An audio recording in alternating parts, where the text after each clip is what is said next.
Yesterday we studied about pollination, and today we will study about the fertilization. What is the next process after pollination? That is the fertilization. What is fertilization? Fertilization is the fusion of sperm and egg to form the zygote. Or in other words, you may say that fertilization is the process of fusion of two dissimilar reproductive units. Fertilization क्या होता है? Fertilization is the fusion of two dissimilar reproductive units called gametes. Fertilization के process में दो dissimilar reproductive, what the kind of word is used? Dissimilar reproductive units are fused, which are called gametes. So fertilization के process में you all know that there is a fusion of a gamete and they are dissimilar. So one is a male gamete or sperm and another one is a female gamete or the ovum. As you all know, what happens in the pollination? What happens in the pollination?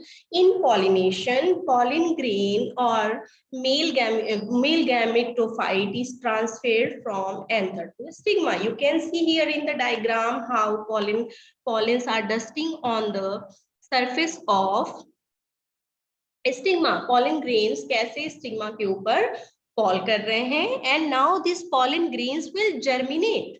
यहाँ पे अब क्या होगा? Stigma के surface पे pollen grain germinate होगी. But a very important thing is that it's not like कि कोई भी pollen grain किसी भी स्टिग्मा के ऊपर गिरेगा और वो germination हो जाएगा. This pollen and stigma reaction is a very specific. It's not like कि कोई भी pollen किसी भी स्टिग्मा पे गिरा और उसका germination स्टार्ट हो गया, it will start making male gametophyte और fusion हो जाएगा. ऐसा नहीं होता है. It's यहाँ पे pollen स्टिग्मा में, यहाँ पे स्टिग्मा के सरफेस पे बहुत सारे receptors होते हैं. यहाँ पे रिकॉग्निशन रिजेक्शन रिस्पॉन्स होता है. ये स्टिग्मा पहले पॉलन ग्रेन को रिकॉग्नाइज करता है कि whether that pollen grain is compatible or not. If it is compatible, only that pollen grains are allowed to germinate. And if the pollen grain is found incompatible, then that pollen grain is rejected. अगर pollen grain compatible नहीं होता, जरूरी ऐसा थोड़ी हो सकता है कि गुड़हल का pollen grain आम के स्टिग्मा पे गिर जाए और वहां जाके जर्मिनेट हो जाए. ऐसे नहीं हो सकता है. प्लांट्स में भी कंपैटिबिलिटी और इनकम्पैटिबिलिटी के रिएक्शंस होते हैं, उनके रिकॉग्निशंस होते हैं और उनका रिजेक्शन होता है. नाउ द pollen grain, जब when pollen grains are recognized on the surface of stigma, जब वो स्टिग्मा के सरफेस पे रिकॉग्नाइज हो जाता है, it germinate to form the pollen tube. ये क्या बनाता है? यहाँ पे pollen grain germinate to form pollen tube. और मैंने pollen tube का डेवलपमेंट भी आपको इससे पहले बताया था कि pollen grain में क्या होता है? There are two new cells, vegetative cell and germinative cell and vegetative cell. तो जो vegetative cell होती है that makes a pollen tube. और उस pollen tube के अंदर दो मेल गैमेट्स होते हैं. अब ये pollen tube इस यहाँ से होता हुआ, स्टाइल से होता हुआ, it will enter inside the ovule. अब इसके अंदर ये जैसे ये जो स्टिग्मा के अंदर जो है, जो इसकी जो इनर वॉल होती है, that is a very slippery kind of wall. कुछ म्यूकस टाइप का डिपोजिशन होता है and ये that enters और जिससे वो easily pollen tube इसमें enter करता है and it try to enter inside the ovary, है ना. ovary, and from ovary ये portion is the ovary and after reaching ovary it enters inside the ovule. अब ये ovule के अंदर enter करेगा. So so this is the growth of germinate. देखो ये this is the germinating pollen. ये germinating pollen grain है. These are the pollen tubes and it's the pollen tube is growing towards the ovule. And depending upon the mode of entry, कैसे enter कर रहा है pollen tube ovule के अंदर, whether it enters through micropyle, micropyle से sometimes it enters, ज्यादातर इसमें entry micropyle से ही होती है. that is called pore. और जब वो pore से या micropyle opening से enter करता है, then it is called the porogamy. When it enters through chalaza, it is called chalazogamy. When it enters through, through wall of integument, it is called mesogamy. ठीक है. अगर pollen tube की entry ovule के अंदर इस micropyle से होती है, then it is called porogamy. But when it enters through chalaza end, आपको पता है chalaza कहाँ होता है? Just opposite of the micropyle. This portion is, this is the chalaza end. This is the micropylar end. If the pollen tube enters through chalaza, then it is called the chalazogamy. And what is mesogamy? When pollen tube enters through the wall of integument, it is called the mesogamy. Okay, तो ये exam में बहुत पूछा जाता है, depending upon the mode of entry, what is porogamy, chalazogamy and mesogamy. Now next thing is the double fertilization. Sorry, syngamy and triple fusion. So what is a syngamy and triple fusion, and what is a double fertilization? As I have told you, there are two male gamete in a male gametophyte. Pollen tube के अंदर you can see, देखो यहाँ पे two sperm nuclei, ये देखो, this is the germinating pollen grain, this is the pollen tube, this is the pollen tube, and there are two sperm nuclei, दो sperm है यहाँ पे, and this is the tube nucleus, and it starts its entry. यहाँ पे देखो इसकी entry हो रही है. And I have told you already, in the inside embryo sac, how many cells are there? It is a 7-celled structure. 7-celled structure है. At the chalazal end there are 3 antipodal cells. Chalazal end पे क्या है? 3 antipodal cells होती हैं. At the micropylar end there is 1 egg surrounded by 2 synergids. And in the center region, what is there in the center? There is a central cell, and central cell is formed by the fusion of 2 polar nuclei. I have already told you in my earlier class that one nuclei from each pole migrates to the central region, and it fuses to form the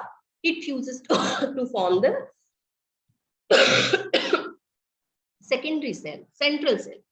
Now this one of the male gamete, अब यहाँ पे क्या है, you can see there are 2 male gametes or 2 sperms.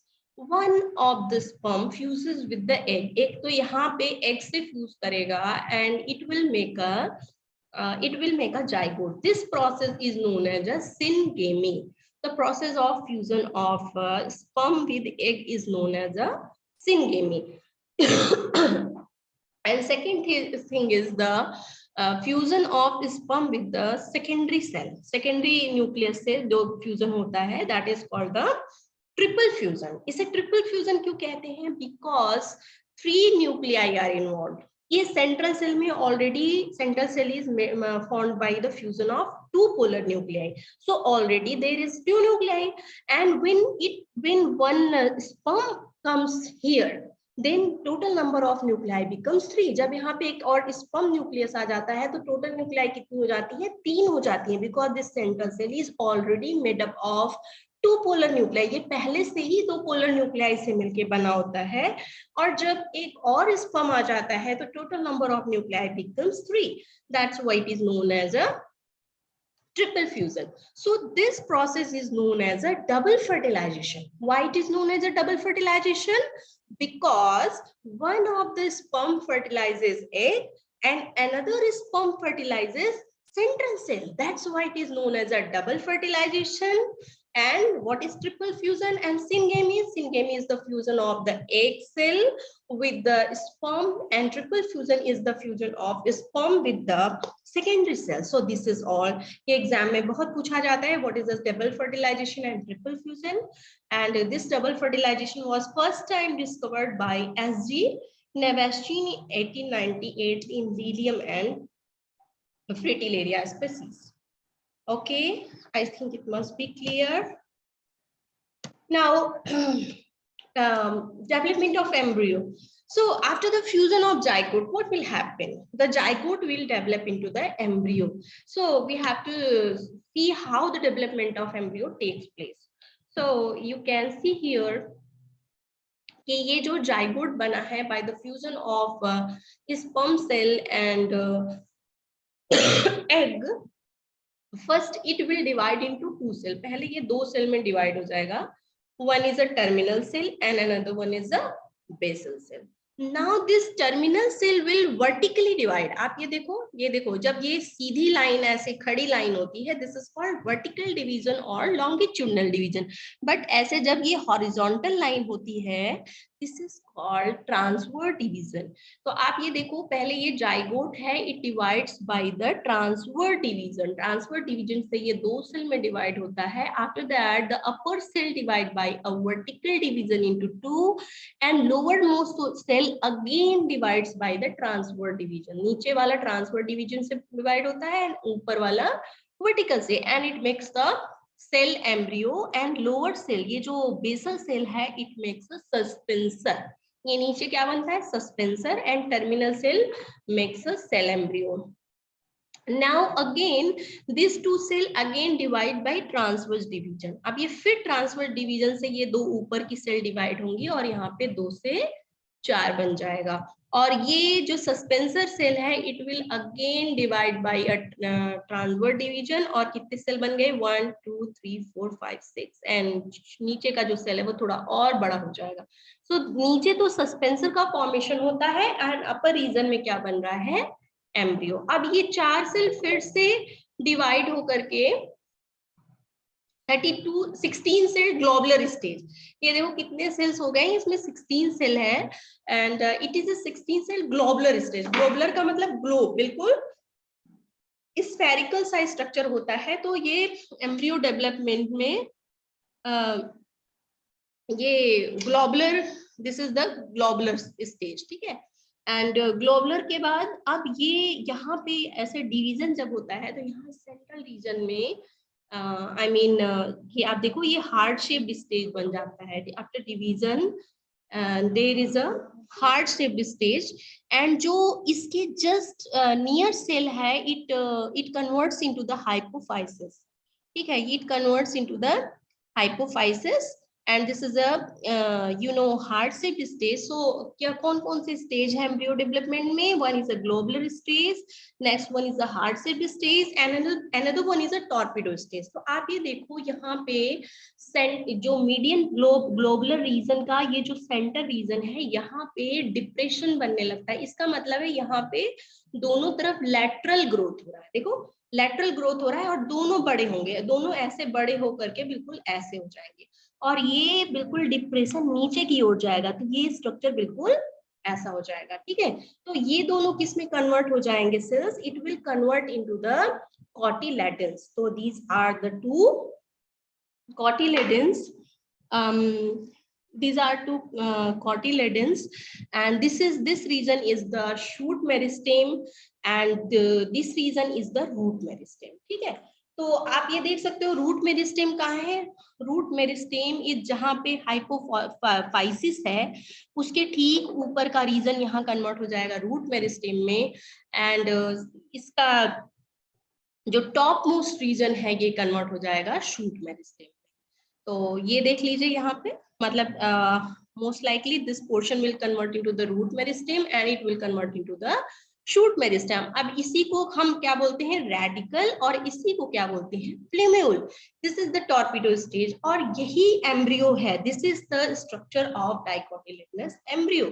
यही जब embryo germinate करेगा तो यहाँ पे ऊपर से शूट निकल जाएगा और इस पोर्शन से क्या निकल जाएगा? root. So these are the stages of development of a dicotyledonous embryo. So I think it's a very easy. You have to just see that how division takes place. कैसे division takes place होता है. ये octant stage, globular stage, heart-shaped stage and torpedo stage है ना.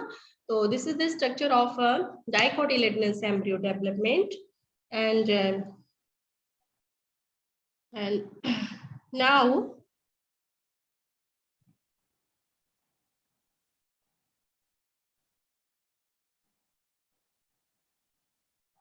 Next is the stages of embryo development in monocots.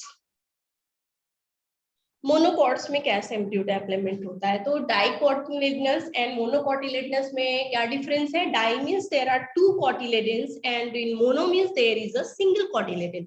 तो यहाँ पे development कैसे होता है? यहाँ भी बिल्कुल सस्पेंसर डेवलप हो रहा है एंड टर्मिनल सेल है. Terminal cell will develop into the I mean embryo cotyledon, but यहाँ पे सिंगल कॉटिलेडन डेवलपमेंट हो रहा है.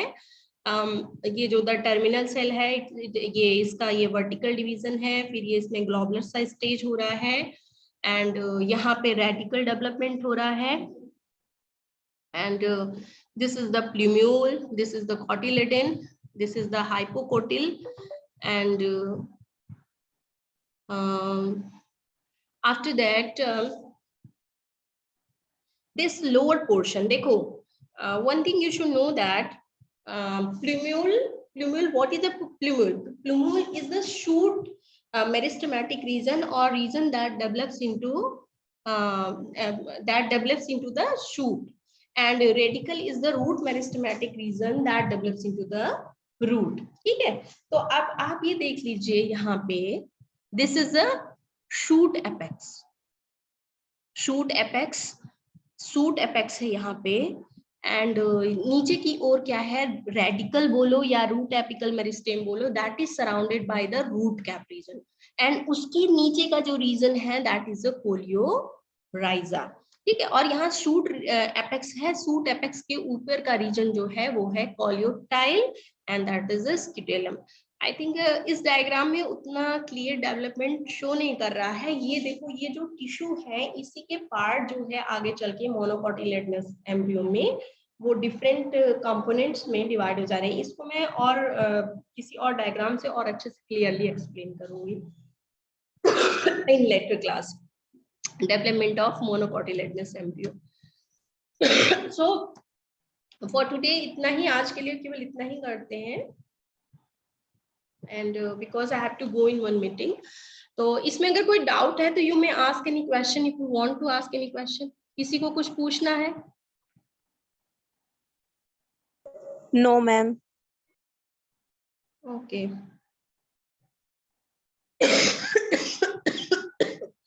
Okay. ठीक है, तो I think it must be clear. तो आपका बस एक आध और मैं क्लास लूंगी, ये यूनिट कंप्लीट है. Then most likely I will be starting palynology or anatomy, and very soon I will finish your entire syllabus.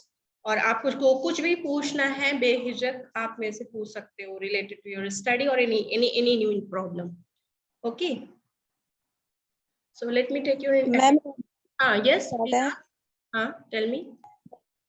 Ma'am exam कब से स्टार्ट है? Second semester? बेटा अभी तक तो मुझे कोई नोटिफिकेशन नहीं आया. सबसे पहले तो आपके इंटरनल एग्जाम्स ही होंगे.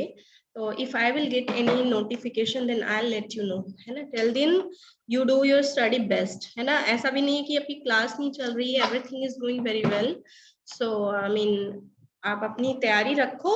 व्हेनेवर एग्जाम आता है, 2 एग्जाम है ना, तब तक आप पढ़ाई पे ध्यान दो जो आए, क्योंकि एग्जाम जब आएगा तो जल्दबाजी में ही इंटरनल हो और सारे एग्जाम होंगे. So you have to be prepared. जो भी फाइल में बनाना को दिया जा रहा है फाइल में बना लो, जो भी करने को दिया जा रहा है कर लो फटाफट. ओके, ठीक है ma'am. Okay ma'am. Okay okay ma'am. Okay, see you tomorrow. जो कल, हाँ कल क्लास नहीं होगी. Hello hello. Yes ma'am. कल क्लास नहीं हुई. कल बीएड एंट्रेंस एग्जाम में मेरी ड्यूटी है, तो मैं सुबह 6 से शाम 6 तक एग्जाम ड्यूटी में बिजी हूँ. तो there will be no class tomorrow. Okay, so don't wait for me. Okay ma'am. Okay, bye bye. Okay ma'am. Bye. Bye ma'am. Bye.